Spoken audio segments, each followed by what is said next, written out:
What if I told you that everything you've ever wanted in life, every goal you've dreamed of achieving, every version of yourself you've imagined becoming is sitting right there waiting for you? And the only thing standing between you and that reality is the 6 in between your ears. Your mind. The most powerful tool you'll ever possess, yet the one most people never learn to truly control. Today, we're going to change that. We're going to explore how mastering your mind isn't just about positive thinking or meditation. It's about fundamentally rewiring your entire relationship with reality itself. By the time we're done here, you'll understand that controlling your mind isn't just a nice idea. It's the ultimate superpower that determines whether you live as the architect of your destiny or remain a passenger in your own life. Chapter 1: The Prison of Unconscious Thinking. Most people live their entire lives as prisoners in their own minds, and they don't even realize the bars exist.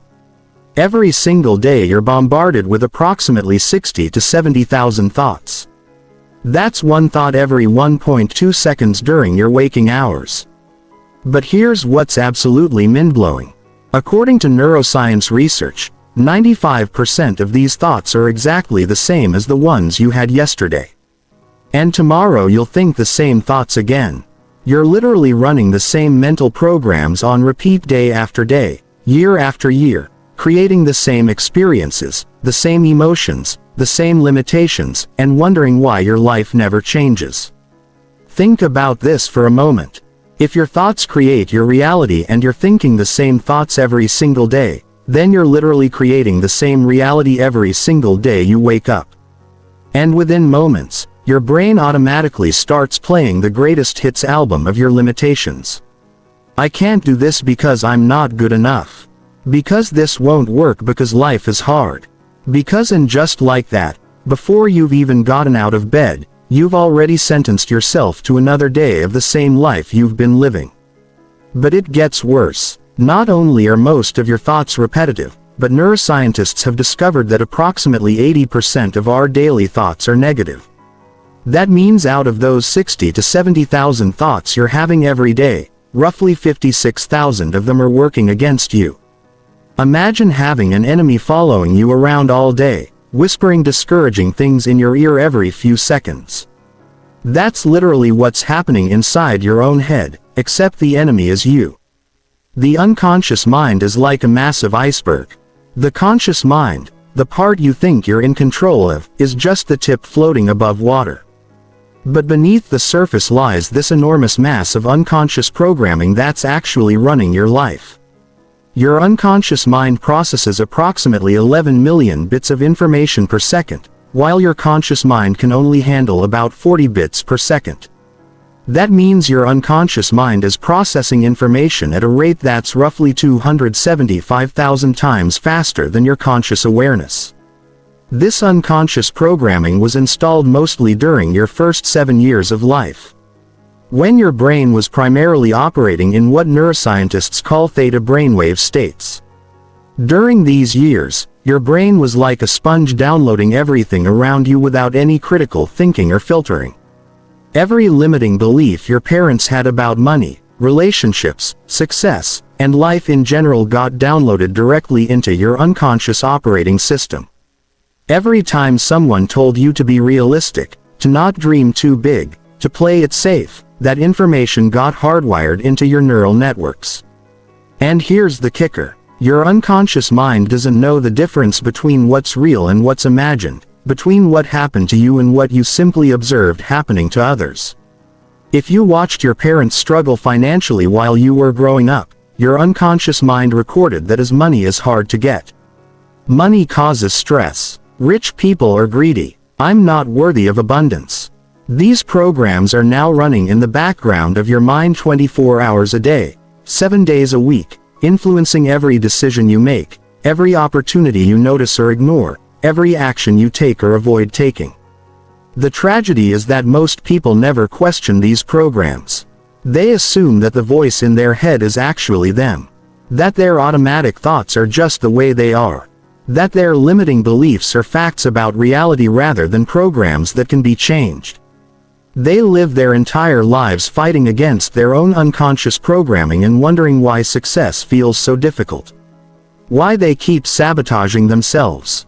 Why they can't seem to break through to the next level no matter how hard they try.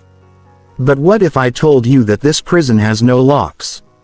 What if the bars you think are keeping you trapped are actually just illusions? The moment you realize that you are not your thoughts, that you are the observer of your thoughts, everything changes. You begin to understand that you have the power to choose which thoughts to focus on, which beliefs to accept, and which mental programs to keep running or shut down completely. Chapter 2. The Science of Mental Reprogramming. Your brain is not fixed. For decades, scientists believed that after a certain age, your brain was essentially set in stone, that your neural pathways were permanent, and that you were stuck with whatever mental programming you had acquired. This belief kept millions of people trapped in patterns they thought they couldn't change. But then neuroscience made one of the most revolutionary discoveries in human history. Neuroplasticity. Neuroplasticity is your brain's ability to reorganize, adapt, and create new neural pathways throughout your entire life. Every single thought you think, every emotion you feel, every action you take is literally rewiring your brain. When neuroscientists put London taxi drivers under brain scans, they discovered that their hippocampus, the region associated with spatial navigation, was significantly larger than average. Years of navigating complex city streets had physically changed their brains. When they studied musicians, they found that the areas responsible for finger movement and auditory processing were dramatically enlarged. The brain had literally reorganized itself based on repeated practice and focus. This means that your current mental programming, no matter how deeply ingrained it seems, is not permanent. Those neural pathways that create your automatic thoughts, your emotional reactions, your limiting beliefs, they're all just patterns of electrical and chemical activity that have been strengthened through repetition. And just like any pattern, they can be changed, weakened, and replaced with new ones. Here's how it works. Every time you have a thought, your brain releases chemicals called neurotransmitters. These chemicals create specific electrical patterns across your neural networks. When you think the same thought repeatedly, you literally strengthen the neural pathway associated with that thought. It's like walking through a field of grass. The first time you walk through, you barely leave a trace. But if you walk the same path every day for months, you create a clear, well-defined trail. Your thoughts work exactly the same way. The incredible news is that your brain doesn't care whether the thoughts you're thinking are positive or negative, empowering or limiting, true or false. It simply strengthens whatever neural pathways you use most frequently. This means you have the power to literally rewire your brain for success, confidence, abundance, and happiness by consciously choosing which thoughts to think repeatedly. Dr. Joe Dispenza's groundbreaking research has shown that people can create measurable changes in their brain structure and chemistry through focused mental rehearsal alone. In his studies, participants who mentally practiced new behaviors and thought patterns showed the same neural changes as people who physically practiced those same behaviors. Their brains couldn't tell the difference between what they imagined and what they actually experienced. But here's where most people get it wrong. They think that positive thinking alone is enough to change their lives. They try to slap some affirmations on top of years of negative programming and wonder why nothing changes. That's like trying to plant flowers in soil that's full of weeds. The weeds will always choke out the flowers unless you first clear the ground. Real mental reprogramming requires 3 essential components. First, you must become aware of your current programming. You can't change what you're not aware of. Most people are completely unconscious of their thought patterns, their emotional reactions, their automatic behaviors. They're like someone driving a car while sleepwalking. Second, you must consciously interrupt the old patterns. Every time you catch yourself thinking a limiting thought or feeling a disempowering emotion, you must consciously choose to stop and redirect your mental energy. Third, you must consistently practice new thought patterns until they become as automatic as the old ones. The process of neuroplasticity typically follows a predictable timeline. For the first few days of practicing new thought patterns, it feels awkward and forced, like writing with your non-dominant hand. Your brain is literally creating new neural pathways, and this requires focused attention and energy. After about a week of consistent practice, the new patterns start to feel slightly more natural. Your brain is beginning to automate the new pathways. After approximately 21 days, the new patterns have become significantly stronger, though the old pathways haven't completely disappeared yet. After 66 days of consistent practice, neuroscientists have found that the new behavior or thought pattern has become truly automatic. But here's what's absolutely crucial to understand.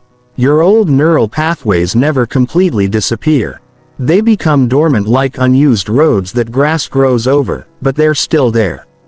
This is why people can fall back into old patterns during times of stress or emotional upheaval. Your brain defaults to the strongest, most familiar pathways when it's under pressure. This is why consistent practice isn't just important in the beginning. It's essential for maintaining your new mental programming throughout your life. The most exciting part of neuroplasticity research is the discovery that you can literally change your brain's default mode network. This is the network of brain regions that's active when your mind is at rest, when you're not focused on anything specific. For most people, this default mode is dominated by negative self-talk, worry about the future, regret about the past, and general mental chatter. But through consistent mental training, you can actually rewire your default mode to be positive, present, and empowering. Chapter 3. Breaking the Chains of Limiting Beliefs. Beliefs are not facts. Read that again. Beliefs are not facts. They're simply thoughts that you've thought so many times with so much emotional intensity that your brain has accepted them as truth. But just because your brain believes something doesn't make it real. Your beliefs are like the operating system of your mind, running in the background, determining what you think is possible or impossible, what you deserve or don't deserve, what you can or cannot achieve. Every single person who has ever accomplished anything extraordinary had to break through the limiting beliefs that society, their family, their education, and their own past experiences had programmed into their minds. When Roger Bannister ran the first sub-4-minute mile in 1954, he didn't just break a physical barrier, he broke a belief barrier. For decades, experts had declared that running a mile in under 4 minutes was humanly impossible. They said it would cause the human heart to explode. Yet, within 1 year of Bannister's achievement, 16 other runners had broken the 4-minute barrier. The only thing that had changed was the collective belief about what was possible. Your limiting beliefs work exactly the same way. They create artificial barriers in your mind that prevent you from even attempting things that are completely within your capabilities. These beliefs operate like invisible force fields, pushing you away from opportunities, making you overlook possibilities, and convincing you to settle for less than you're capable of achieving. The most insidious thing about limiting beliefs is that they feel completely true. Your brain has collected evidence to support these beliefs throughout your entire life, conveniently ignoring any evidence to the contrary. This is called confirmation bias, and it's one of the most powerful psychological forces shaping your reality. If you believe you're not smart enough to be successful, your brain will notice every time you make a mistake, every time you don't know something, every time you struggle to understand a concept, but it will completely ignore your successes, your moments of brilliance, your ability to learn and grow. Most limiting beliefs fall into several categories. Beliefs about your capabilities. I'm not smart enough. I'm not talented enough. I'm not experienced enough. I'm not educated enough. Beliefs about your worthiness. I don't deserve success. I don't deserve love. I don't deserve happiness. I don't deserve abundance. Beliefs about reality. Money is the root of all evil. Success requires sacrifice. Life is supposed to be hard. You have to work yourself to death to get ahead. Beliefs about other people. Successful people are lucky. Rich people are greedy. People like me don't achieve big things. It's selfish to want more. These beliefs didn't originate with you. They were installed by other people who were themselves limited by their own beliefs. Your parents, teachers, friends, and society as a whole passed down their limitations like inherited genetic defects. But here's the powerful truth. What was learned can be unlearned. What was programmed can be reprogrammed. What was believed can be replaced with new empowering beliefs that actually serve your highest potential. The process of breaking limiting beliefs requires you to become a detective in your own mind. You must learn to identify the thoughts and beliefs that are holding you back. One powerful technique is to pay attention to the language you use when talking about your goals and dreams. Do you find yourself saying things like, "I could never do that. That's not realistic for someone like me. I don't have what it takes. I'm too old. I'm too young. I don't have enough money. I don't have enough time. I don't know the right people." Each of these statements reveals a limiting belief that's operating in your unconscious mind. Once you've identified a limiting belief, you must question it relentlessly. Where did this belief come from? Is it actually true, or is it just something I learned from someone else? What evidence do I have that supports this belief? What evidence contradicts it? How has this belief served me? How has it limited me? What would be possible if I no longer believed this? What would I attempt if I knew I couldn't fail? The key to breaking limiting beliefs is to replace them with empowering beliefs that feel believable to you. You can't go from believing you're a complete failure to believing you're destined for greatness overnight. Your brain will reject beliefs that feel too far from your current reality. Instead, you must find bridge beliefs that feel true enough for your brain to accept. For example, if you currently believe, "I always fail at everything I try," you might start with a bridge belief like, "I'm learning to succeed more often than I fail." Then progress to, "I have the ability to succeed at anything I commit to learning." The most powerful way to install new beliefs is through consistent mental rehearsal combined with emotional intensity. Your brain creates the strongest neural pathways when thoughts are combined with strong emotions. This is why traumatic experiences create such lasting impressions. But it's also why you can use positive emotions to accelerate the installation of empowering beliefs. When you visualize yourself succeeding, achieving your goals, living your dreams, and you feel the emotions of excitement, gratitude, and joy, you're literally rewiring your brain to believe that success is your natural state. Chapter 4. The Power of Focused Attention. Where attention goes, energy flows, and results show. This might be the most important principle you'll ever learn about controlling your mind and creating your reality. Your attention is like a magnifying glass that can focus the scattered rays of sunlight into a powerful beam capable of starting a fire. When your attention is scattered, your mental energy is weak and ineffective. But when you learn to focus your attention with laser-like precision, you become capable of achieving things that seem impossible to others. Most people have no control over their attention whatsoever. They're like leaves blowing in the wind, constantly distracted by whatever captures their notice at any given moment. Their phones buzz and their attention immediately shifts to social media. They hear a negative news story and their attention fixates on everything that's wrong with the world. Someone criticizes them and their attention becomes consumed with self-doubt and worry. They're essentially giving away their most precious resource to anyone and anything that demands it, but your attention is not just something that happens to you. It's something you can learn to direct and control with incredible precision. When you master your attention, you master your mind.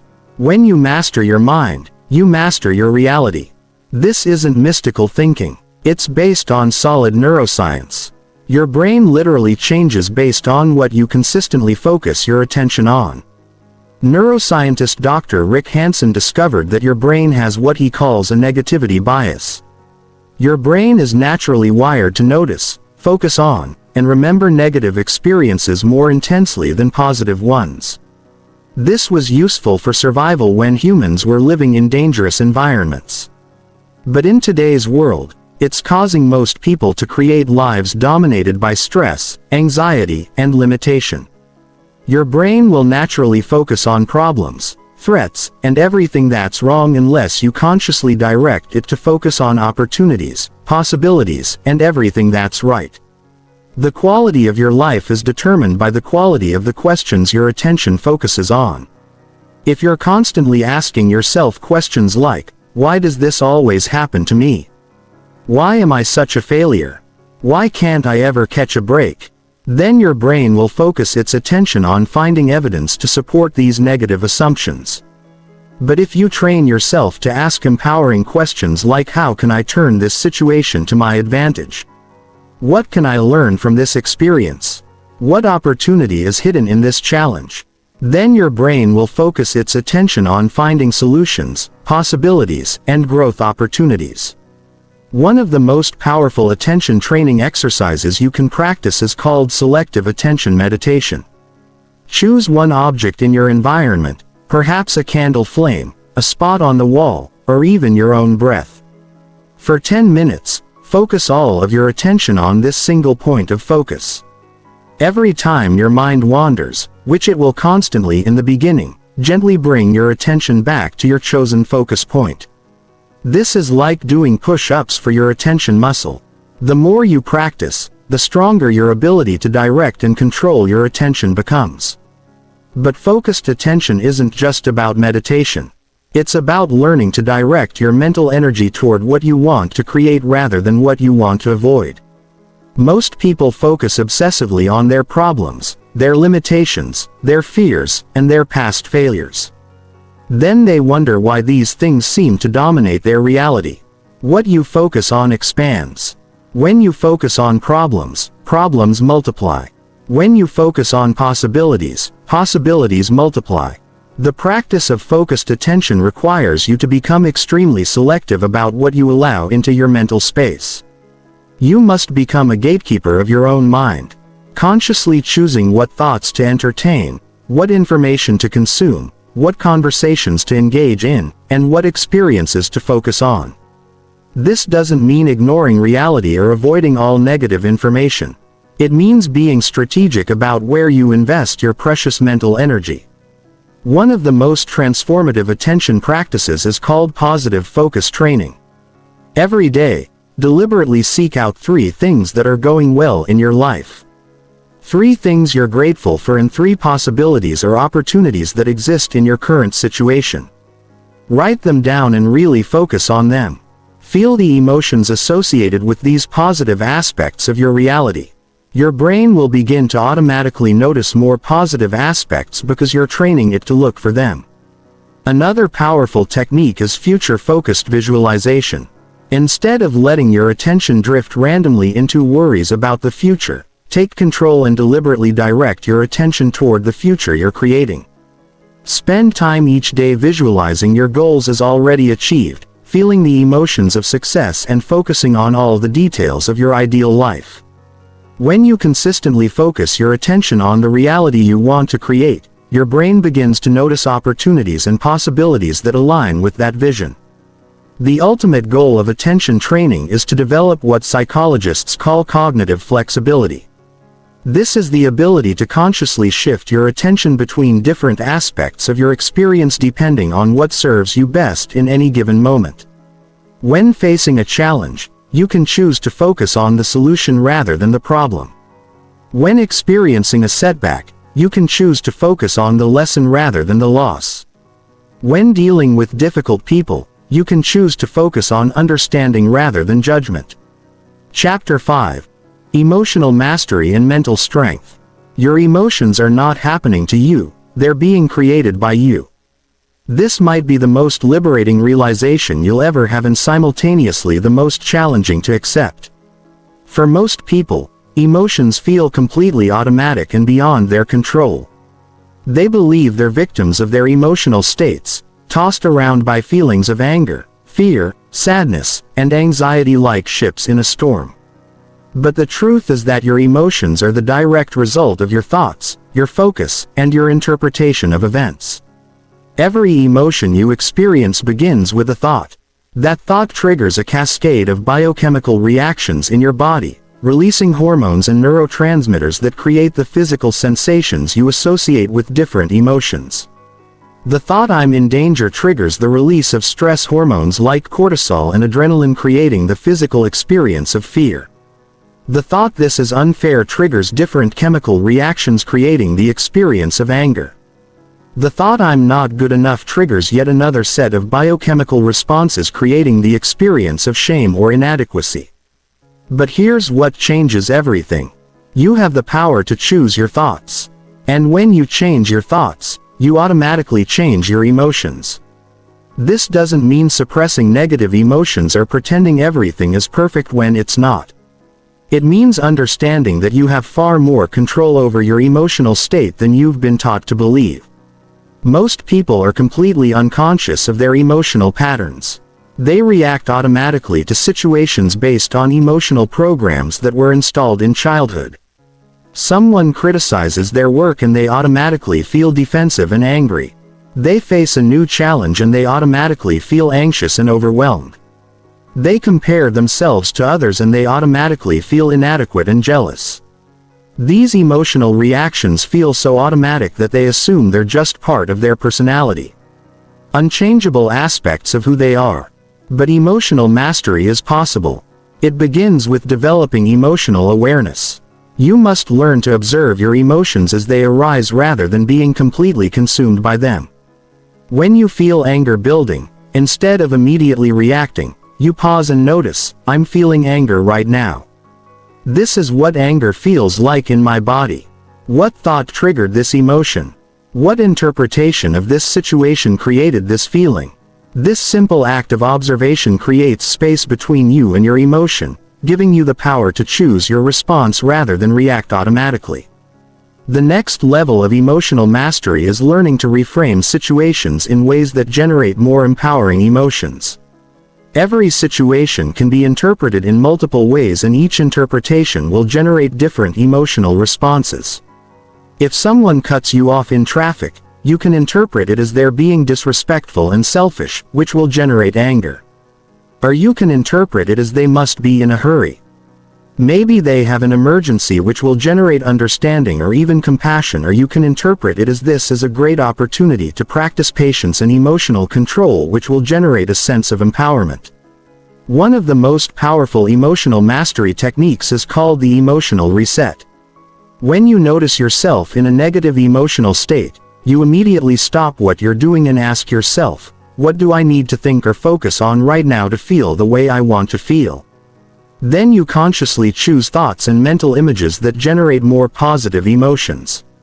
You might think about someone you love, recall a recent success, visualize achieving a goal, or simply focus on something you're grateful for. Physical posture and breathing also have tremendous influence over your emotional state. Your emotions are not just mental phenomena. They're embodied experiences. When you're depressed, your shoulders slump, your breathing becomes shallow, and your movements become slow and lethargic. But this relationship works both ways. When you consciously change your physiology, you can instantly change your emotional state. Stand up straight, pull your shoulders back, breathe deeply, and smile. And you'll immediately feel more confident and positive. The practice of emotional regulation requires you to become skilled at managing your biochemistry. Every emotion creates specific chemical changes in your body. And these chemicals can linger for hours or even days if you don't know how to process them effectively. Intense physical exercise is one of the fastest ways to metabolize stress hormones and reset your emotional state. Deep breathing exercises activate your parasympathetic nervous system, triggering relaxation responses that counteract anxiety and fear. But perhaps the most important aspect of emotional mastery is learning to use your emotions as information rather than allowing them to control your behavior. Emotions are like dashboard warning lights in your car. They're providing you with information about your thoughts, your needs, and your current state of mind. When you feel anxious, that's information that you're focusing on potential threats or problems. When you feel angry, that's information that something doesn't align with your values or expectations. When you feel excited, that's information that you're focusing on possibilities and opportunities. The goal isn't to eliminate negative emotions entirely. That's neither possible nor desirable.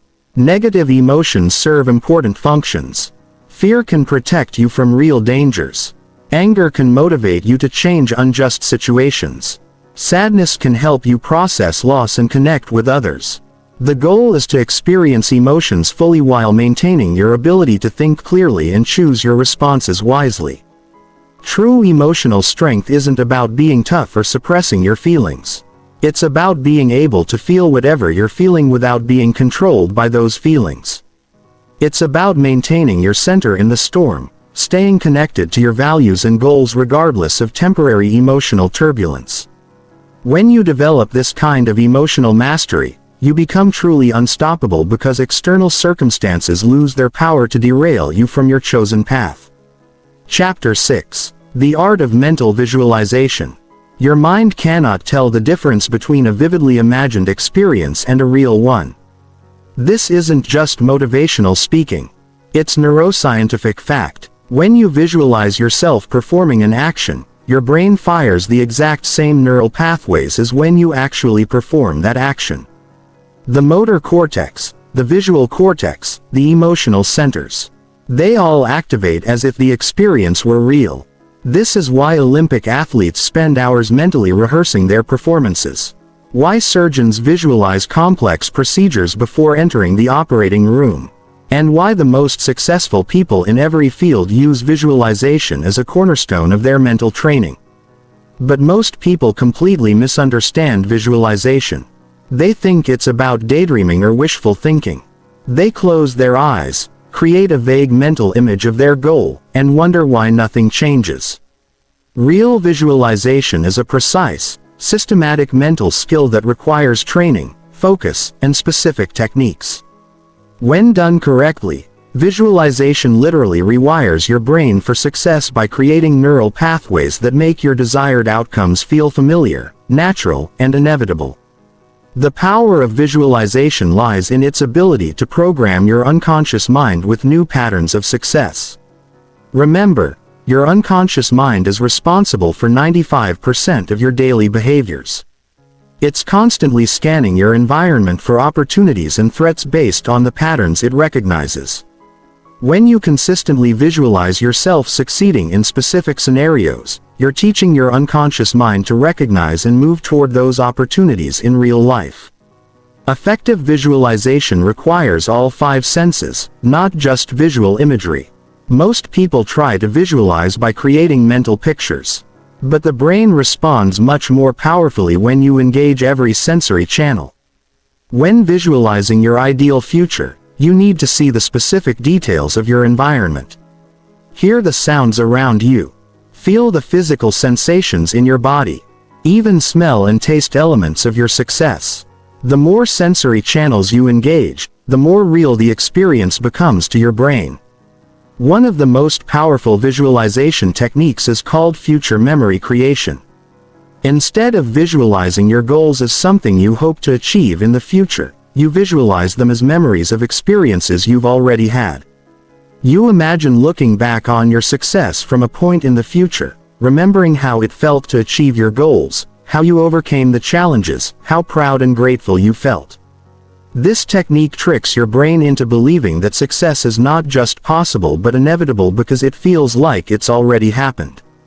The timing and emotional intensity of your visualization sessions are crucial for maximum effectiveness. Your brain is most receptive to new programming during theta brainwave states, which occur naturally when you're deeply relaxed, just before falling asleep or immediately upon waking. During these windows, your conscious mind is less active, allowing your visualizations to bypass mental resistance and install directly into your unconscious programming. But visualization alone is not enough. You must combine your mental rehearsals with strong positive emotions. Emotion is the glue that makes neural pathways stick. When you visualize your success while feeling genuine excitement, gratitude, joy, and confidence, you create much stronger neural connections than if you visualize with a neutral emotional state.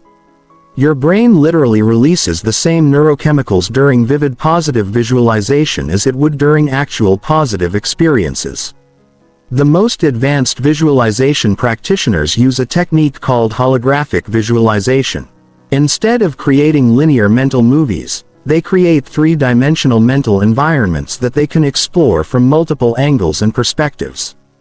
They might visualize their ideal day from the moment they wake up, experiencing every detail as if they're living it right now. They see themselves making confident decisions, handling challenges with ease, interacting successfully with others, and feeling deeply fulfilled by their achievements. One critical aspect that most people miss is visualizing the process, not just the outcome. While it's important to see yourself having achieved your goals, it's equally important to mentally rehearse the daily actions, habits, and decisions that lead to those outcomes. Visualize yourself making difficult choices with ease, staying disciplined when motivation is low, bouncing back quickly from setbacks, and consistently taking the actions that successful people take. Mental rehearsal can also be used to prepare for specific challenging situations. If you have an important presentation, job interview, difficult conversation, or performance coming up, you can use visualization to mentally practice every aspect of that experience. See yourself walking into the room with confidence, feeling calm and prepared, delivering your message clearly and powerfully, handling unexpected questions with grace and achieving the outcome you desire. By the time you face the real situation, your brain will recognize it as familiar territory. The key to making visualization work is consistency and specificity. Vague, occasional mental images have little impact on your neural programming. But 15 to 20 minutes of detailed, emotionally charged visualization every day for several weeks will create measurable changes in your brain structure and dramatically increase your probability of success. You're literally training your mind the same way an athlete trains their body through consistent focused repetition of the skills and experiences you want to master. Chapter 7. Breaking Free from Mental Habits. Your life is essentially the sum total of your habits. Every single thing you do automatically without conscious thought is shaping your reality moment by moment, day by day.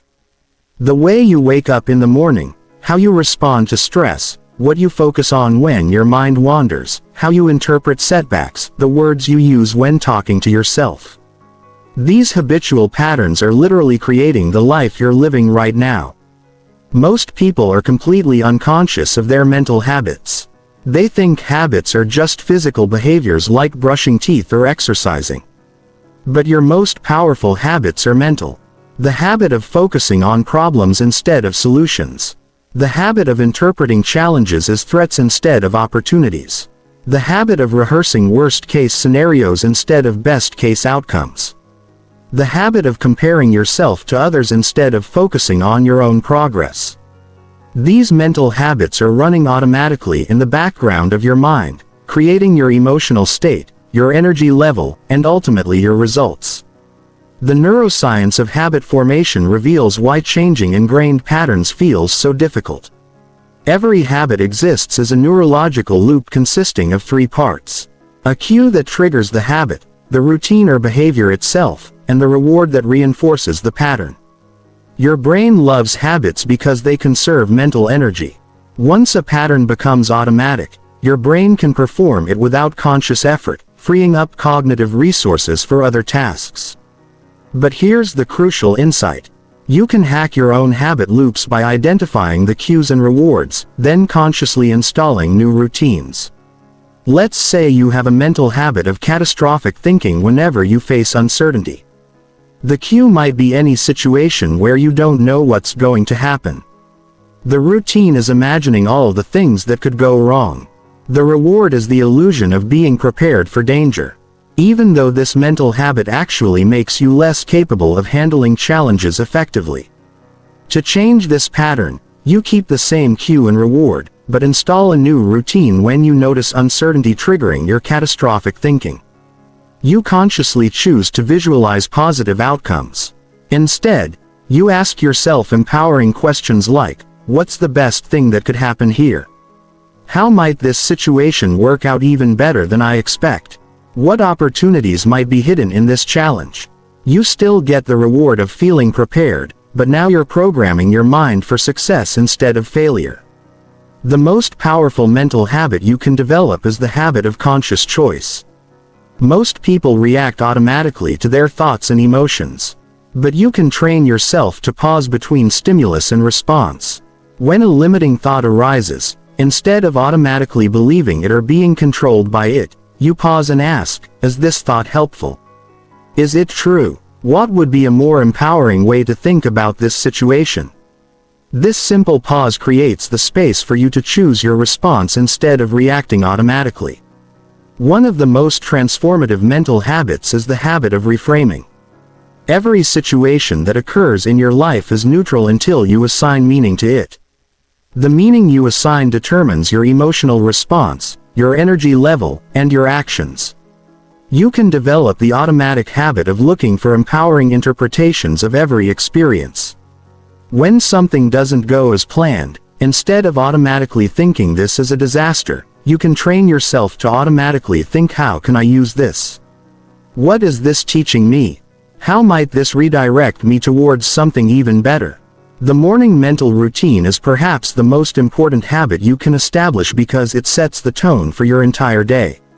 Most people wake up and immediately check their phones, flooding their minds with other people's agendas, problems, and mental energy. But you can create a morning routine that programs your mind for success from the moment you wake up. Spend the first 15 minutes of your day in gratitude, visualizing your goals, setting intentions for how you want to feel and what you want to accomplish. Breaking negative mental habits requires what psychologists call pattern interruption. The moment you catch yourself engaging in a disempowering mental pattern, you must do something completely different to break the neural loop. Some people use physical movement, jumping up and down or doing push-ups. Others use verbal interruptions, saying stop or cancel that out loud. The key is to interrupt the pattern before it gains momentum and becomes a full-blown emotional spiral. The habit of mental hygiene is just as important as physical hygiene. But most people never think about it, just as you wouldn't go days without showering. You shouldn't go days without cleaning your mental space. This means regularly examining your thoughts, questioning beliefs that aren't serving you, and consciously choosing what information and influences you allow into your mind. You become extremely selective about what you read, watch, listen to, and discuss because you understand that everything you expose your mind to is programming your unconscious. One of the most powerful habits for mental mastery is the end-of-day review. Before going to sleep, spend 5 minutes reflecting on your mental performance throughout the day. What thoughts served you well? Which mental patterns held you back? What emotional reactions were you proud of? What would you handle differently next time? This habit of self-reflection accelerates your mental development because you're constantly learning from your experiences instead of just repeating them unconsciously. The ultimate goal is to develop what neuroscientists call cognitive flexibility, the ability to consciously shift between different mental strategies depending on what the situation requires. Instead of being stuck in one way of thinking, you develop a toolkit of mental habits that you can access at will. When facing a problem, you can shift into analytical thinking mode. When feeling stressed, you can shift into calming and centering mode. When pursuing a goal, you can shift into focused action mode. This mental agility is what separates peak performers from everyone else. Chapter 8. Building Unshakable Mental Resilience. Mental resilience is not about being tough or suppressing your emotions. It's about developing the ability to maintain your center, your clarity, and your forward momentum regardless of what life throws at you. Resilient people don't experience fewer setbacks than others. They simply recover faster and use challenges as fuel for growth rather than reasons to give up.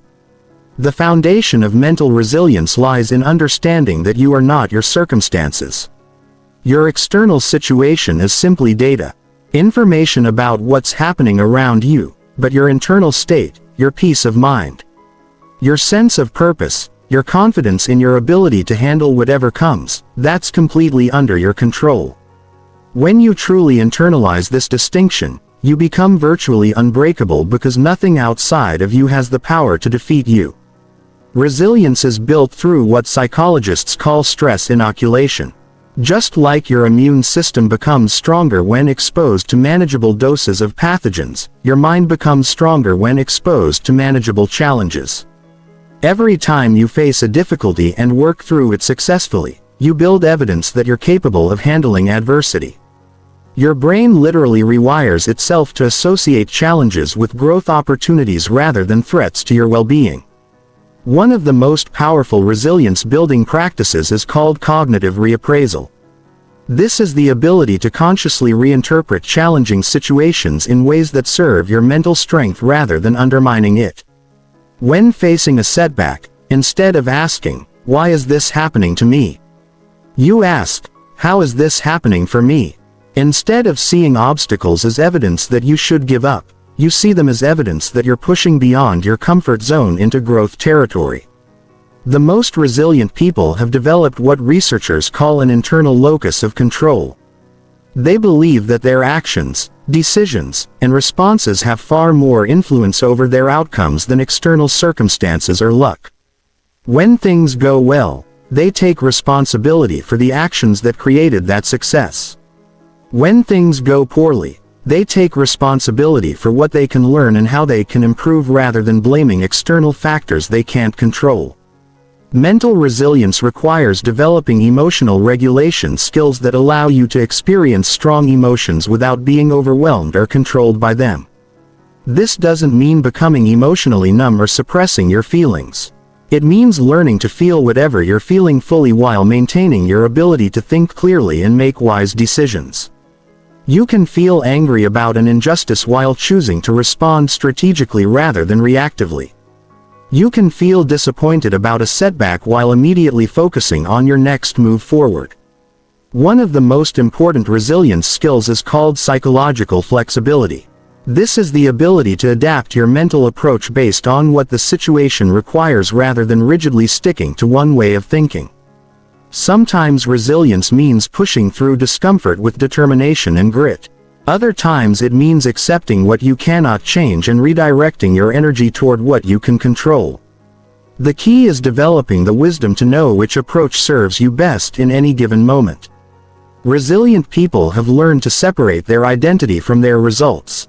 They understand that failing at something doesn't make them a failure any more than succeeding at something makes them inherently superior to others. They define themselves by their values, their effort, their growth and their contribution to others, not by external achievements or setbacks. This psychological separation protects their self-worth during difficult times and prevents success from creating arrogance or complacency. The practice of mental strength training is just as important as physical strength training. But most people never think to exercise their mind systematically. Mental strength training involves deliberately putting yourself in challenging situations where you can practice staying calm, focused, and solution-oriented under pressure. This might mean taking on projects that push your capabilities, having difficult conversations you've been avoiding, or facing fears that have been limiting your growth.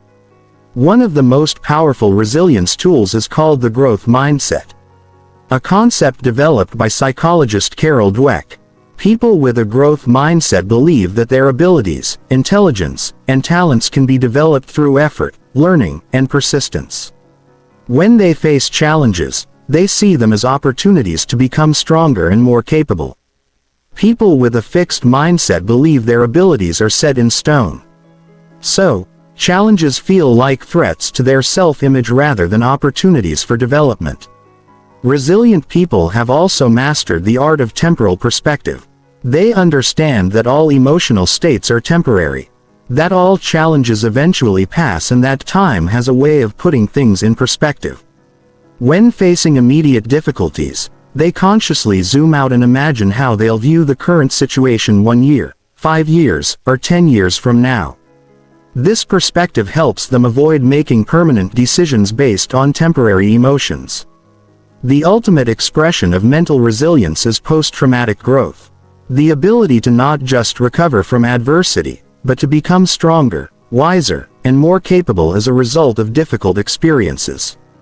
Research shows that people who develop post-traumatic growth often emerge from challenges with greater self-confidence, deeper relationships, clearer priorities, and a stronger sense of what really matters in life. They learn to see their struggles not as evidence of weakness but as proof of their strength and capacity for growth. Chapter 9. Overcoming fear and taking massive action. Fear is not your enemy. Fear is simply your brain's way of trying to protect you from perceived danger. The problem is that your ancient survival programming hasn't updated to distinguish between real physical threats and psychological challenges. Your amygdala, the brain's alarm system, responds to the possibility of public embarrassment, financial loss, or social rejection with the same neurochemical response it would trigger if you were facing a hungry predator. Understanding this biological reality is the first step toward developing a healthy relationship with fear. The biggest lie ever told about successful people is that they don't experience fear. Every person who has ever achieved anything significant has had to face fear, doubt, and uncertainty. The difference between those who succeed and those who remain stuck is not the absence of fear, but the willingness to take action despite fear. Courage is not the absence of fear. It's feeling fear and moving forward anyway. Most people try to wait until they feel ready, confident, and fear-free before taking action toward their goals. But confidence doesn't create action. Action creates confidence. Every time you do something that scares you and survive the experience, you build evidence that you're more capable than your fears suggested. Your brain literally rewires itself to associate challenge with growth rather than danger. This is why the most confident people are usually those who have faced the most fears and taken action despite uncertainty. Fear serves an important evolutionary function. But in modern life, it often prevents us from pursuing the very experiences that would make us happiest and most fulfilled. The things you're most afraid of are usually the things most worth doing. Fear is often a compass pointing toward your growth edge, toward the experiences that would expand your capabilities and transform your life. When you learn to interpret fear as excitement about your potential rather than evidence that you should retreat, everything changes. One of the most powerful fear-conquering techniques is called systematic desensitization. Instead of trying to overcome your biggest fears all at once, you gradually expose yourself to increasingly challenging versions of what you're afraid of. If you're terrified of public speaking, you might start by speaking up more in small group conversations, then volunteer to give a toast at a family gathering, then speak at a small community meeting, gradually building up to larger audiences. Each successful experience reduces the fear response and builds your confidence for the next level.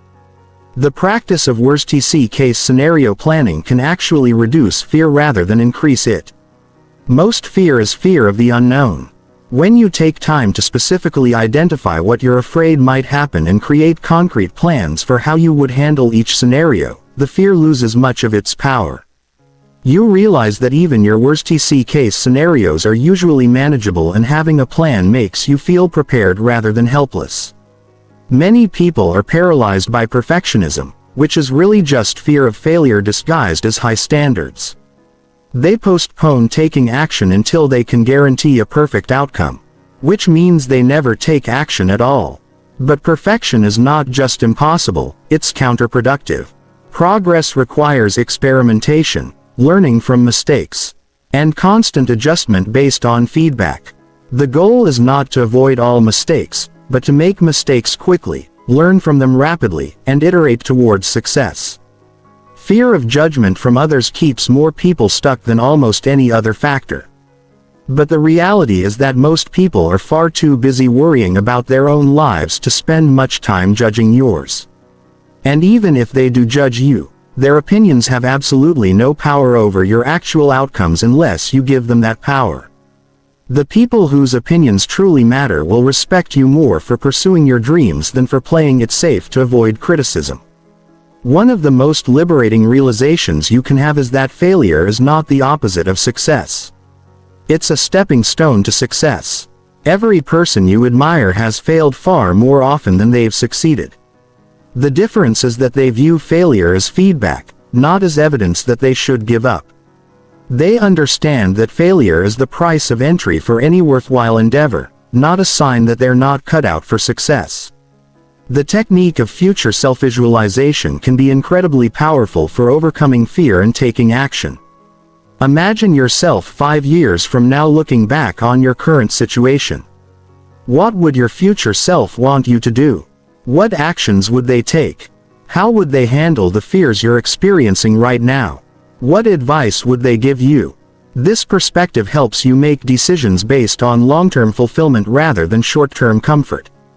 Taking massive action requires developing what psychologists call an action bias instead of overthinking, overanalyzing and overplanning. You develop the habit of taking imperfect action quickly. You understand that taking action, even imperfect action, provides you with real-world feedback that no amount of thinking can replace. You can always course correct along the way, but you can't steer a parked car. The ultimate key to overcoming fear is understanding that your comfort zone is not actually comfortable. Staying where you are, avoiding challenges, and playing it safe might feel comfortable in the short term, but it leads to long-term regret, unfulfillment, and the gnawing sense that you're not living up to your potential. The temporary discomfort of pushing through fear is nothing compared to the permanent discomfort of knowing you settled for less than you were capable of achieving.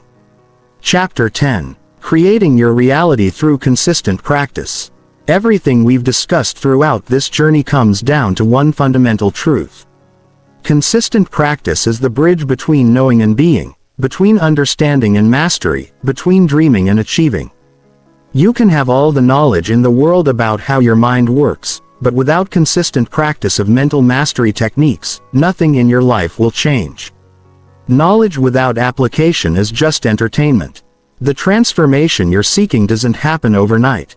Your current mental patterns, emotional reactions, and behavioral habits have been reinforced thousands of times over many years. They're deeply ingrained in your neural pathways, your biochemistry, and your unconscious programming. Expecting to change them with a few days or weeks of effort is like expecting to develop the physique of an Olympic athlete with a few workouts. Real change requires consistent, patient, persistent practice over time. But here's what's truly exciting. Every single day you practice mental mastery techniques, you're literally rewiring your brain. Every time you choose an empowering thought over a limiting one, you're strengthening neural pathways that serve your success. Every time you manage your emotional state consciously instead of reacting automatically, you're building your emotional intelligence and resilience. Every time you focus your attention deliberately instead of letting it wander randomly, you're developing your mental discipline and clarity. The compound effect applies to mental development just as powerfully as it applies to financial investment. Small consistent improvements in your mental habits create exponential results over time. A 1% improvement in your mindset, focus, emotional regulation, or belief system every day leads to a 37 times improvement over the course of a year. Most people underestimate what they can achieve in a year and overestimate what they can achieve in a day. The key is focusing on consistency rather than intensity. Creating a sustainable daily practice requires what researchers call implementation intentions. Instead of vague goals like "I want to think more positively," you create specific measurable practices like every morning at 7 a.m. I will spend 15 minutes visualizing my goals and feeling grateful for my progress. The more specific your implementation intentions, the more likely you are to follow through consistently because your brain knows exactly what to do and when to do it. The most successful people in every field have morning rituals that set them up for mental success throughout the day. Your first hour awake is the most neurologically impressionable time of day. Your brain is transitioning from theta waves to beta waves, making it highly receptive to new programming. How you use this window determines whether you start your day feeling empowered and focused or reactive and scattered. A powerful morning practice might include gratitude reflection, goal visualization, intention setting, and positive affirmations. Tracking your mental practices is just as important as tracking your physical fitness or financial progress. What gets measured gets managed. Keep a simple journal where you record your daily mental training activities. Did you catch yourself engaging in limiting thoughts and choose more empowering ones? Did you manage your emotional state effectively during challenging situations? Did you maintain focus on your priorities despite distractions? This self-monitoring accelerates your progress by increasing your awareness of patterns and celebrating improvements. Environmental design plays a crucial role in supporting consistent mental practice. Your environment should support the mental habits you want to develop and eliminate triggers for the patterns you want to change.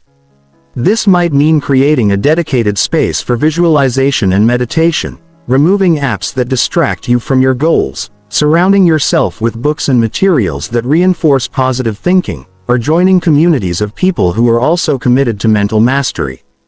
One of the biggest obstacles to consistent practice is the perfectionism trap. Many people start strong, miss a day or two, then abandon their practice entirely because they feel they've already failed. But consistency doesn't mean perfection. It means getting back on track quickly when you get off track. A professional athlete who misses one workout doesn't quit training forever. They simply show up for the next workout. Develop the same mindset about your mental training. The practice of mental rehearsal should become as automatic as physical hygiene. Every night before sleep, spend a few minutes reviewing your mental performance during the day. What thoughts, emotions, and reactions served you well? What patterns would you like to adjust tomorrow? How can you handle similar situations more skillfully in the future? Then visualize tomorrow going exactly as you want it to go. See yourself thinking clearly, feeling confident, responding wisely to challenges, and moving closer to your goals. As you develop consistency in your mental practices, you'll begin to notice that your external reality starts shifting to match your internal transformation. Opportunities that you previously wouldn't have noticed will start appearing. People will respond to you differently. Because you're showing up differently. Challenges that used to overwhelm you will feel manageable because you've developed the mental tools to handle them. This isn't magic or mystical thinking. It's the natural result of upgrading your mental programming. The ultimate goal of all mental mastery practices is to develop what researchers call self-directed neuroplasticity. This is the ability to consciously and deliberately rewire your own brain to support the life you want to create. You become the architect of your own mental programming, the director of your own thoughts and emotions, the creator of your own reality. This level of mental mastery doesn't happen overnight. But every day you practice, you move closer to becoming the person who naturally thinks, feels, and acts in ways that create the life you truly desire. Remember, your mind is your most powerful tool. But like any tool, its effectiveness depends on how skillfully you use it. The techniques you've learned are not just concepts to understand. They're skills to develop through consistent practice. Your future self is counting on you to do the work, to show up every day, to choose growth over comfort, action over hesitation, mastery over mediocrity. The person you're capable of becoming is waiting for you on the other side of consistent practice. The only question is, are you ready to become them? Chapter 11. Mastering your inner dialogue. The conversation you have with yourself every single day is the most important conversation you'll ever have. Right now, as you're listening to these words, there's a voice in your head commenting, analyzing, judging, comparing, predicting, and narrating your experience. This inner voice never stops talking. It's been with you since childhood, shaping your self-concept, your confidence, your decisions, and ultimately your entire life experience. Yet, most people never learn to consciously direct this internal conversation. Your inner dialogue is like having a permanent roommate in your head who never leaves and never stops talking. The question is, what kind of roommate do you have? Is your inner voice supportive, encouraging, and empowering? Or is it critical, doubtful, and constantly pointing out your flaws and limitations? For most people, unfortunately, their inner dialogue is dominated by what psychologists call the inner critic. A harsh internal voice that judges everything they do and constantly tells them they're not good enough. The inner critic develops during childhood as an internalized version of all the critical voices you heard from parents, teachers, peers, and society. Every time someone told you to be realistic, criticized your performance, compared you unfavorably to others, or expressed disappointment in your choices, that voice got recorded and integrated into your internal operating system. Now it plays on repeat, undermining your confidence, second-guessing your decisions and keeping you stuck in patterns of self-doubt and limitation. But here's what changes everything. You are not that voice. You are the observer of that voice. You are the consciousness that can hear the inner dialogue and choose whether to believe it, ignore it, or replace it with something more empowering. This realization is the beginning of mental freedom. When you understand that you can observe your thoughts without being controlled by them, you reclaim your power to direct your mental experience. The first step in mastering your inner dialogue is developing what mindfulness practitioners call metacognition, the ability to think about your thinking. Start paying attention to the tone, content, and patterns of your inner voice throughout the day. Notice when it's supportive versus when it's critical. Observe how it responds to challenges, opportunities, mistakes, and successes. Most people are completely unconscious of their inner dialogue, letting it run on autopilot for their entire lives. One of the most powerful techniques for transforming your inner dialogue is called cognitive restructuring. This involves consciously examining your automatic thoughts and replacing them with more accurate, balanced, and empowering alternatives. When you catch your inner critic saying something like, "I always mess everything up," you pause and ask, "Is this actually true? Can I think of times when I've handled things well? What would be a more accurate and helpful way to think about this situation?" The practice of positive self-talk is not about lying to yourself or pretending everything is perfect. It's about becoming your own best coach and supporter instead of your own worst enemy. Imagine if you had a coach who constantly criticized you, focused on your weaknesses, predicted your failure, and reminded you of every mistake you'd ever made. You would fire that coach immediately. Yet most people allow their inner critic to treat them this way every single day. Effective self-talk follows specific principles that maximize its impact on your mental state and performance. First, it should be specific rather than general. Instead of saying, "I'm terrible at this," you might say, "I'm still learning this skill and I'm getting better with practice." Second, it should focus on what you can control rather than what you can't. Instead of "I hope this works out," you might say, "I'm going to give my best effort and handle whatever happens." Third, it should be present or future-focused rather than dwelling on past mistakes. One transformative technique is called the best friend method. Whenever you notice your inner critic being harsh or judgmental, ask yourself, "What would I say to my best friend if they were in this situation? How would I encourage and support someone I care about?" Then give yourself that same compassion and understanding. Most people are incredibly kind and supportive to others while being brutal to themselves. Learning to treat yourself with the same kindness you show others can revolutionize your self-relationship. The language you use in your inner dialogue literally shapes your neurology and your experience. Words have power because they trigger specific neurochemical responses in your brain. When you tell yourself, "I have to do this," you create stress and resistance. When you tell yourself, "I get to do this," you create gratitude and enthusiasm. When you say, "This is impossible," you prime your brain to look for evidence of why it won't work. When you say, "This is challenging, but I can figure it out," you prime your brain to look for solutions and possibilities.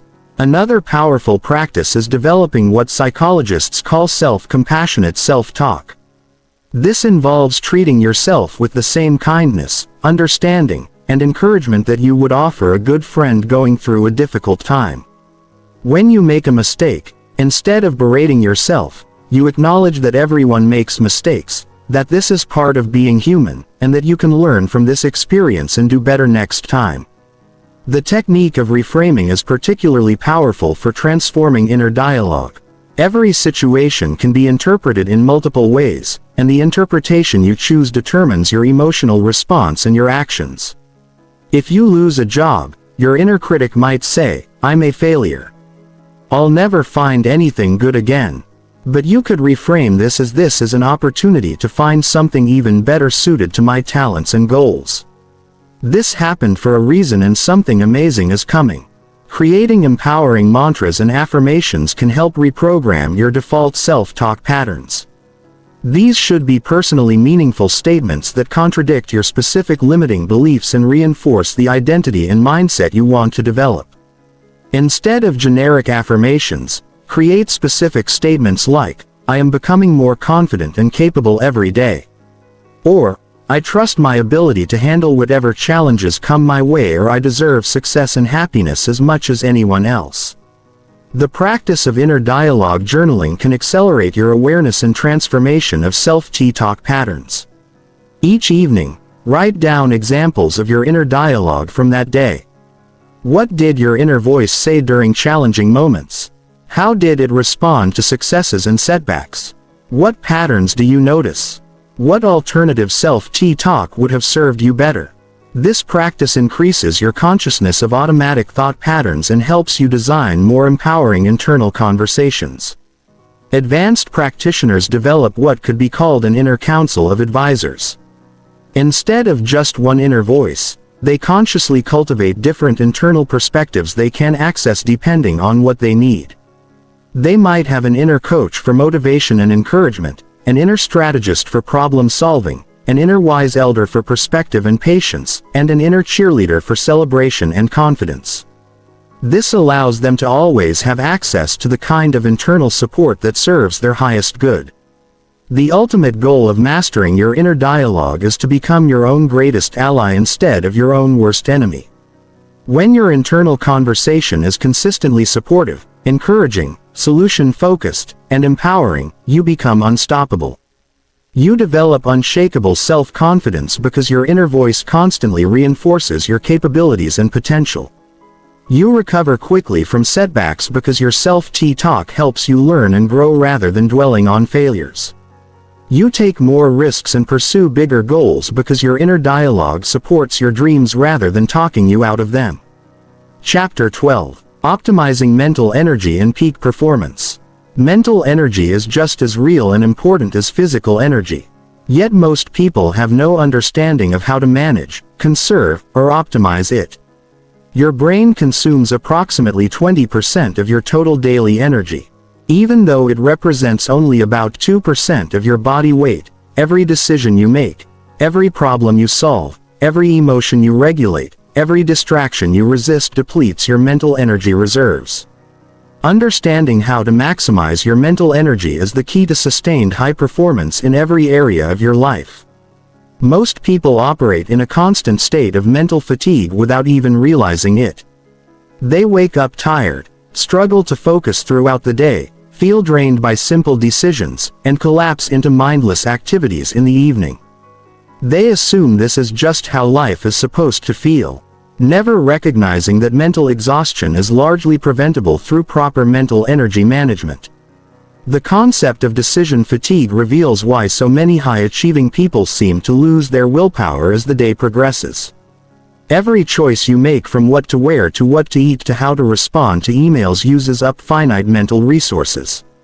This is why successful people like Steve Jobs and Mark Zuckerberg famously wore the same outfit every day.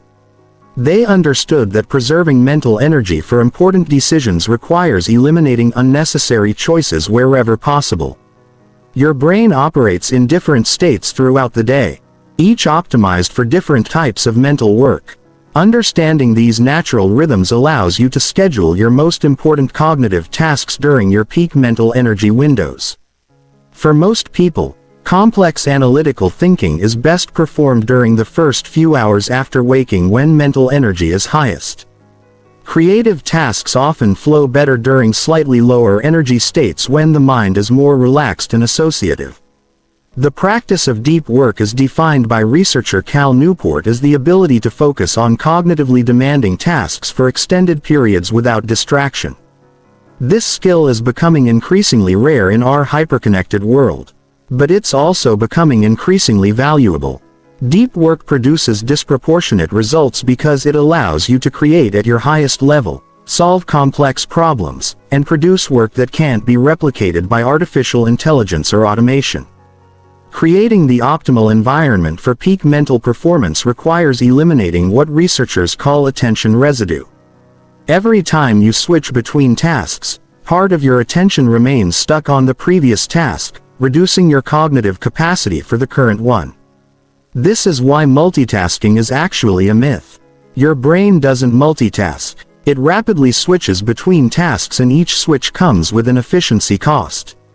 True mental optimization requires single tasking with complete focus. The concept of cognitive load theory explains why some mental work feels effortless while other work feels exhausting. Your working memory can only hold a limited amount of information at one time. When you try to process too much information simultaneously, your cognitive system becomes overloaded and performance degrades rapidly. Managing cognitive load means breaking complex tasks into smaller components and organizing information in ways that don't overwhelm your mental processing capacity. Nutrition plays a crucial role in mental energy optimization that most people completely underestimate. Your brain runs primarily on glucose, but the quality and timing of that glucose delivery dramatically affects cognitive performance.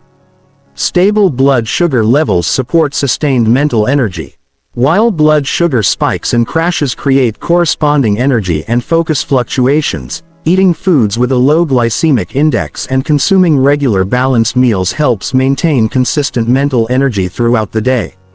The relationship between physical exercise and mental performance is profound and scientifically well documented.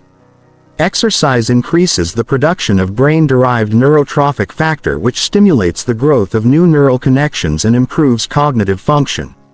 Even short bursts of physical activity can immediately enhance mental clarity, creativity, and focus. Many of history's greatest thinkers, from Aristotle to Einstein, were known for taking regular walks to stimulate their mental processes. Sleep quality is perhaps the most undervalued factor in mental energy optimization. During sleep, your brain clears metabolic waste, consolidates memories, and restores cognitive resources.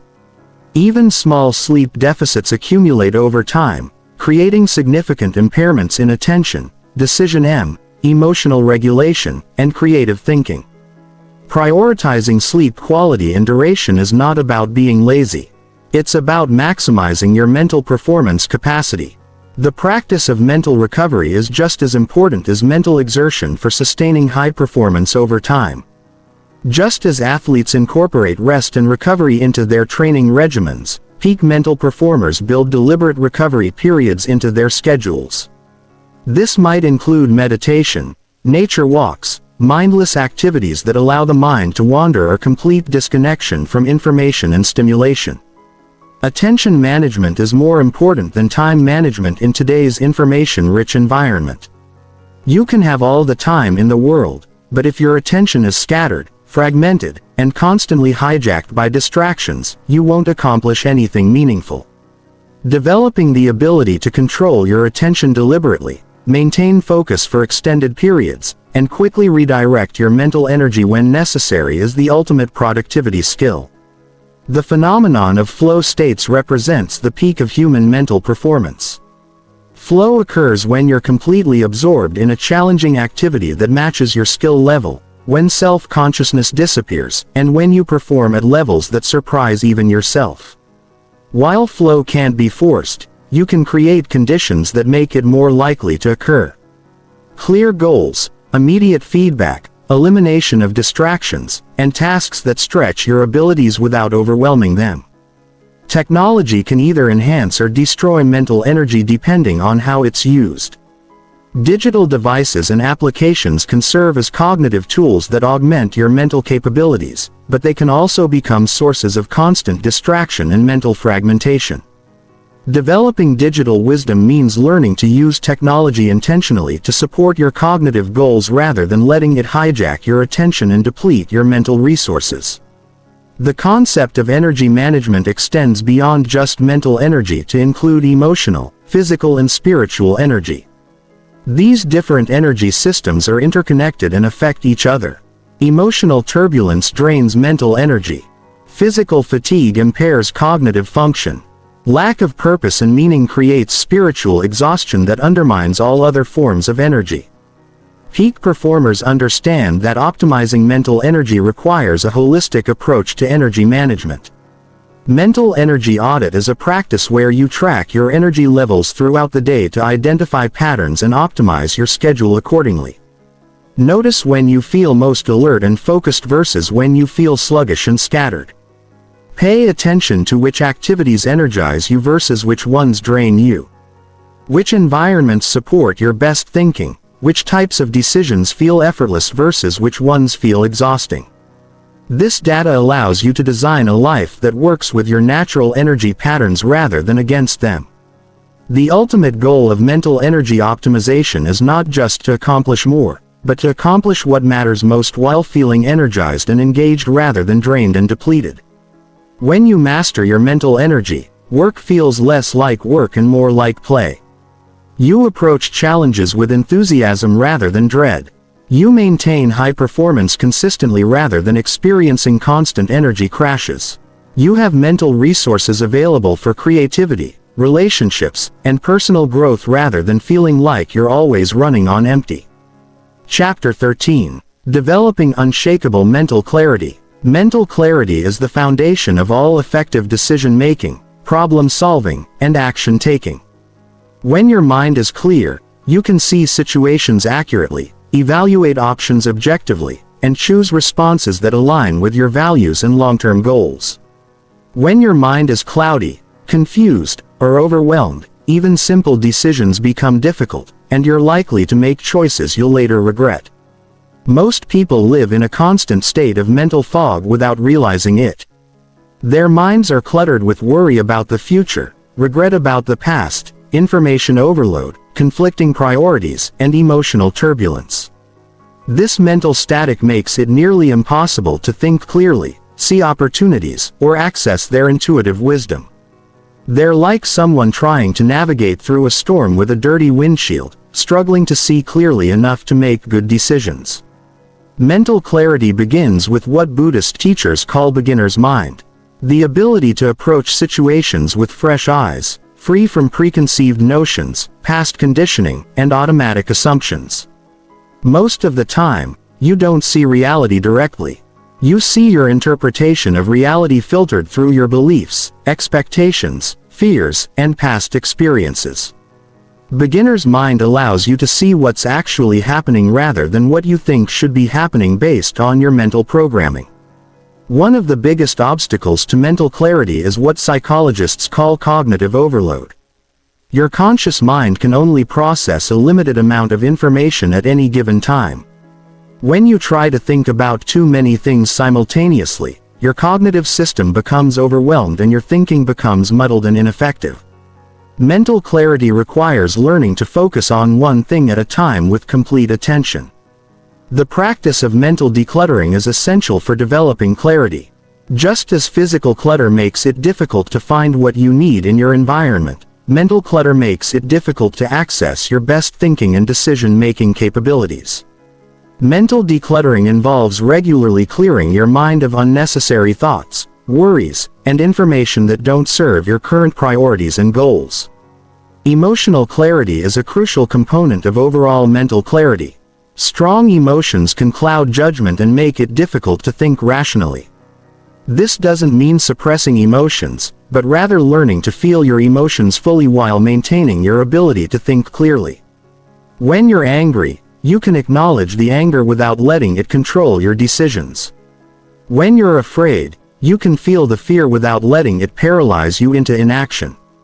The technique of perspective taking dramatically enhances mental clarity by allowing you to see situations from multiple viewpoints. When you're stuck in one perspective, you can only see a limited range of options and solutions. But when you consciously shift perspectives, you often discover possibilities that weren't visible from your original vantage point. You might consider how the situation looks from another person's perspective, how you'll view it a year from now, or how someone you admire would approach it. Questions are one of the most powerful tools for developing mental clarity. The quality of your life is determined by the quality of the questions you ask yourself. Poor questions generate poor answers and keep you stuck in confusion and limitation. Powerful questions cut through mental fog and direct your attention toward useful information and productive solutions. Instead of asking, "Why does this always happen to me?" you might ask, "What can I learn from this situation?" Or, "How can I use this experience to become stronger and wiser?" The practice of meditation is perhaps the most reliable method for developing sustained mental clarity. Meditation teaches you to observe your thoughts without being caught up in them. To notice when your mind becomes agitated or confused and to return to a state of centered awareness.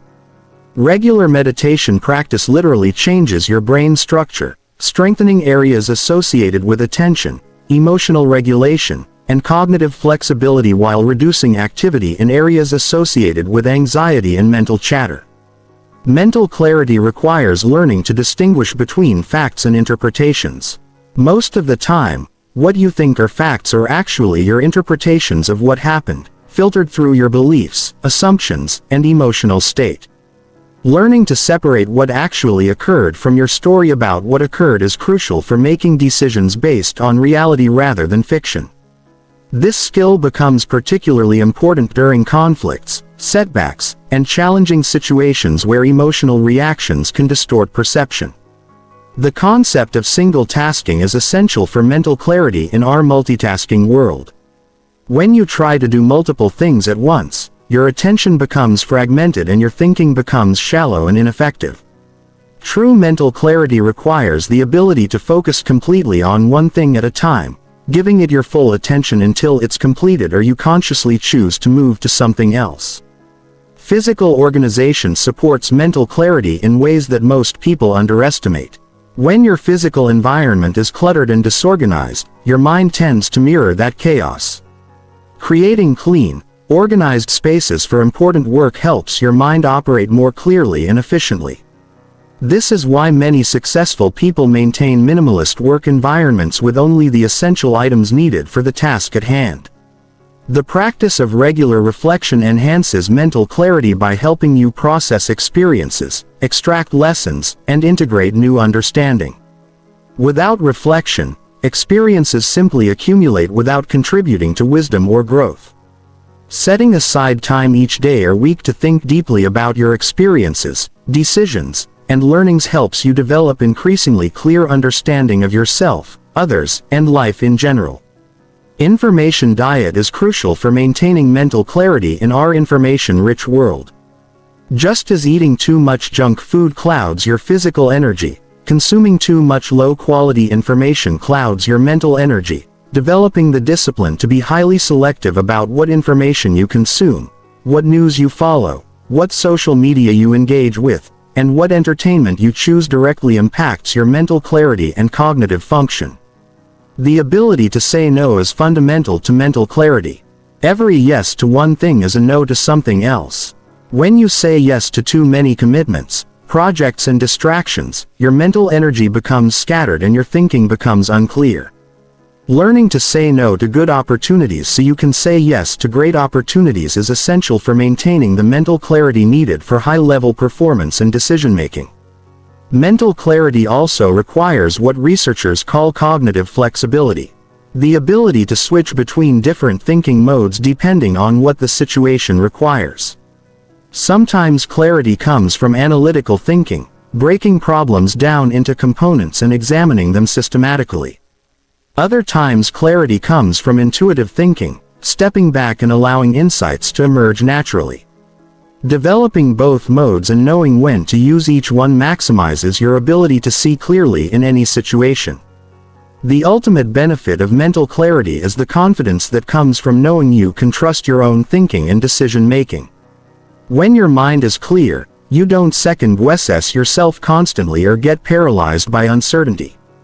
You can evaluate situations accurately, consider options thoughtfully, and make decisions confidently, knowing that even if the outcome isn't what you hoped for, you made the best choice possible with the information available at the time. Chapter 14. Sustaining Mental Mastery Through Life's Challenges.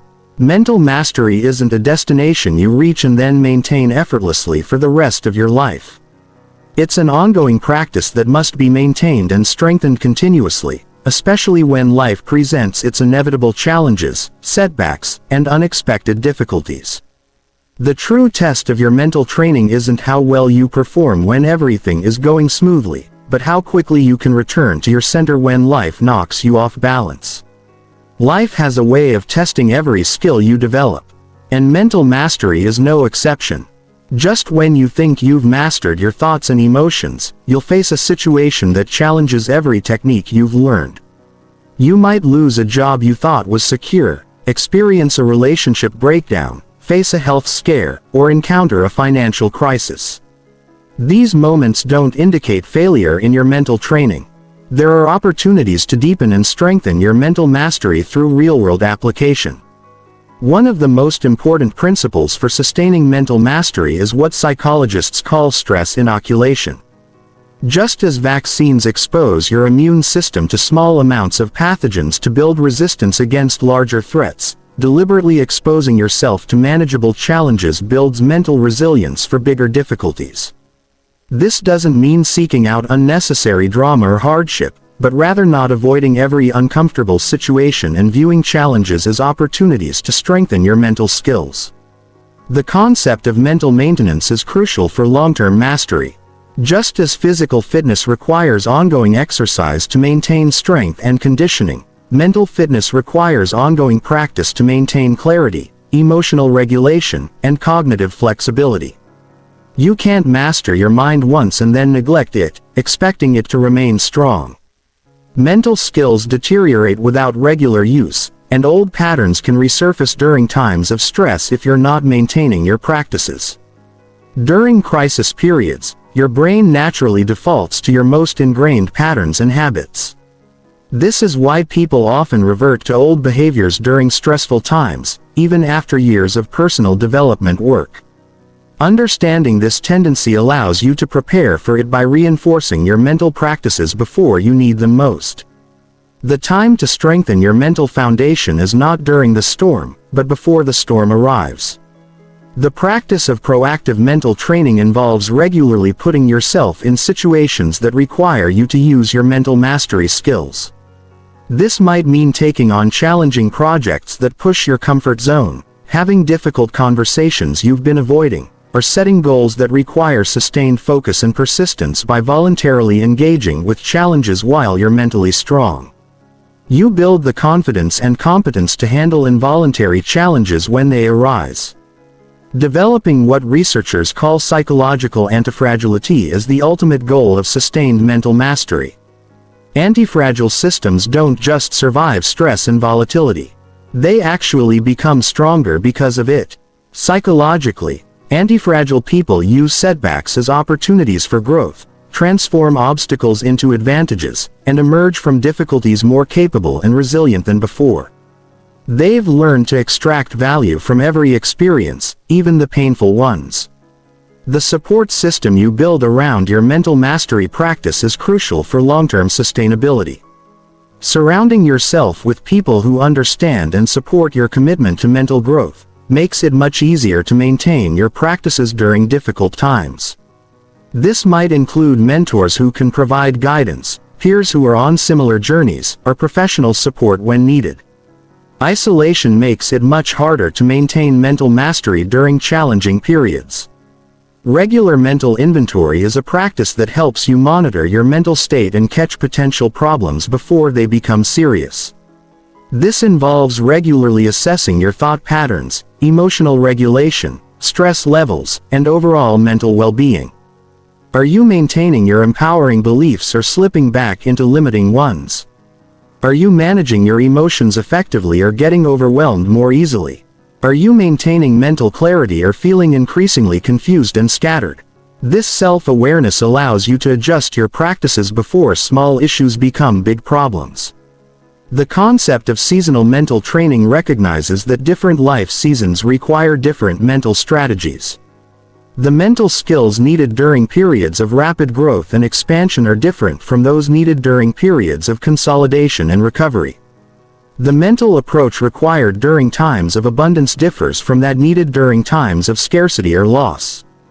Adapting your mental practices to match your current life circumstances increases their effectiveness and sustainability. Creating mental protocols for specific types of challenges helps you respond more skillfully when those situations arise. Having a predetermined plan for how you'll handle job loss, relationship conflicts, financial setbacks, health issues, or other common life challenges means you won't have to figure out your response in the moment when your thinking might be compromised by stress or emotion. These protocols should include specific mental techniques, support resources, and action steps you'll take.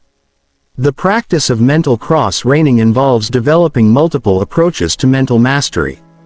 So you're not dependent on any single technique or strategy. Just as physical cross-training prevents overuse injuries and develops well-rounded fitness, mental cross-training prevents overdependence on one approach and develops comprehensive mental skills. You might combine meditation with cognitive restructuring, visualization with journaling, affirmations with practical action planning. Recovery and renewal are essential components of sustainable mental mastery. You can't maintain peak mental performance indefinitely without periods of rest, reflection, and renewal. Building regular recovery practices into your life, whether through meditation retreats, nature immersion, creative activities, or simply time away from your normal responsibilities, helps prevent mental burnout and maintains your long-term capacity for mental mastery. The integration of mental mastery principles into your identity and value system makes them much more sustainable over time. When mental mastery becomes part of who you are rather than just something you do, you're much more likely to maintain these practices even during difficult times. You begin to see challenges as opportunities to live your values rather than as threats to your well-being. Continuous learning and growth are necessary for sustaining mental mastery because life continually presents new challenges that require new skills and perspectives. What worked for you in your 20s might not work in your 40s. The mental tools that served you as a single person might need adjustment when you're in a relationship or raising children. Staying curious and open to new approaches prevents your mental mastery from becoming rigid or outdated.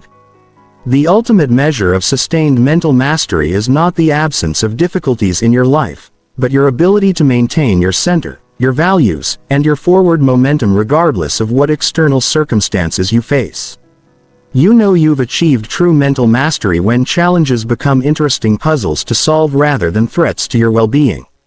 When setbacks become setup for comebacks and when you can find meaning and growth in every experience life offers you. Chapter 15. Your mental transformation starts now. We've covered an enormous amount of ground together in this journey through mental mastery. You've learned about the unconscious programming that runs your life, the science of neuroplasticity that proves you can rewire your brain, the power of beliefs to shape your reality, the techniques for managing your thoughts and emotions, and the practices that sustain mental mastery over time.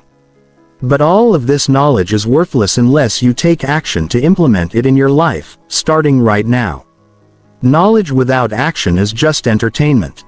You can read every book on mental mastery, attend every seminar, and understand every principle. But until you begin practicing these techniques consistently in your daily life, nothing will change. Your brain will continue running the same old programs, creating the same old results and keeping you stuck in the same old patterns. The gap between where you are and where you want to be can only be bridged by taking action. The most important moment in your mental transformation journey is this moment right now. Not tomorrow when you feel more motivated. Not next week when your schedule clears up. Not next month when you finished reading more books. Right now. Because the mind that got you to where you are cannot take you to where you want to go. You must begin developing the new mind, the empowered mind, the masterful mind that creates the life you truly desire. Your transformation doesn't require perfect conditions or unlimited time. It starts with small consistent actions that compound over time. It begins with catching one limiting thought and choosing a more empowering one. It starts with taking one deep breath before reacting emotionally to a challenging situation. It begins with spending 5 minutes visualizing your goals instead of scrolling through social media. These small shifts practiced consistently create enormous changes over time. The most powerful force in the universe is compound growth, and this applies to mental development. Just as much as financial investment, a tiny shift in your thinking maintained consistently over time creates exponential results. Improving your mindset by just 1% each day leads to being 37 times better by the end of the year. Most people overestimate what they can accomplish in a day and underestimate what they can accomplish in a year through consistent daily practice. You have a choice to make right now. You can close this chapter of learning and return to your old patterns, your old thoughts, your old limitations, and your old results. Or you can decide that this is the moment everything changes. You can choose to become the architect of your own mind rather than the victim of your unconscious programming. You can decide to take control of your thoughts, emotions, and focus rather than letting them control you. The person you're capable of becoming is not some fantasy or impossible dream. There are real possibilities sitting inside you right now, waiting for you to develop the mental skills that will bring them to life. Every thought you think, every emotion you feel, every focus you choose, every belief you hold is either moving you closer to that person or further away from them. You get to decide which direction you move. With every mental choice you make, your future self is counting on you to make this decision. Today, 5 years from now, you'll either be grateful that you started this mental mastery journey or you'll regret that you continued living as a prisoner in your own mind. 10 years from now, you'll either be amazed at how much your life has transformed through mental mastery or you'll be disappointed that you're still struggling with the same mental patterns that limit you today. The world needs what you're capable of creating, but it requires the version of you that has mastered their mind. Your family needs the confident, clear-thinking, emotionally intelligent version of you. Your career needs the focused, resilient, action-taking version of you. Your dreams need the fearless, determined, unstoppable version of you. But that person will never emerge until you commit to developing mental mastery as a daily practice. Starting your mental transformation requires 3 specific commitments. First, commit to daily mental training. Just as you wouldn't expect to develop physical fitness without regular exercise, you can't develop mental fitness without regular mental practice. Choose specific times each day for visualization, meditation, affirmation, or other mental training activities. Start with just 10 to 15 minutes per day and build from there. Second, commit to conscious choice making throughout your day. Every moment offers you the opportunity to choose empowering thoughts over limiting ones.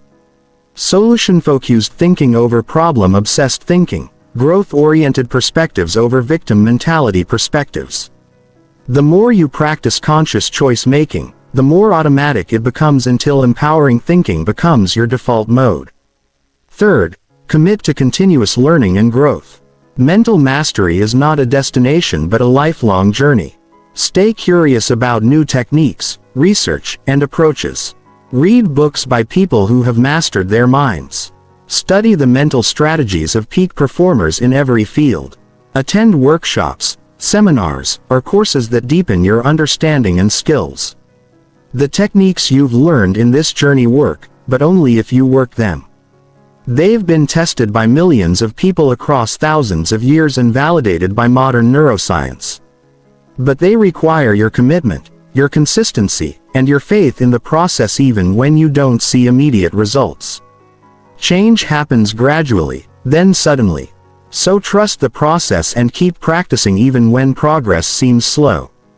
Remember that your mind is the most powerful force at your disposal.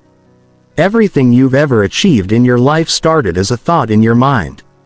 Every relationship you've built, every skill you've developed, every goal you've accomplished began with mental energy before it became physical reality. When you master your mind, you master your ability to create any life you can imagine. You now possess the knowledge and tools needed to transform your mental experience and through that transform your entire life. The only question remaining is whether you'll use them. The techniques will work if you work them. The principles will transform your life if you apply them consistently. The power to control your mind and create your ideal reality is now in your hands. Your mental transformation starts now. Not someday. Not when you feel ready. Not when conditions are perfect, but right now in this moment. Take a deep breath. Make the commitment to mental mastery and begin the most important journey of your life. The person you're meant to become is waiting for you to take the first step. The life you're meant to live is waiting for you to think the thoughts that create it. Your time is now. Your moment is here. Control your mind and you will control your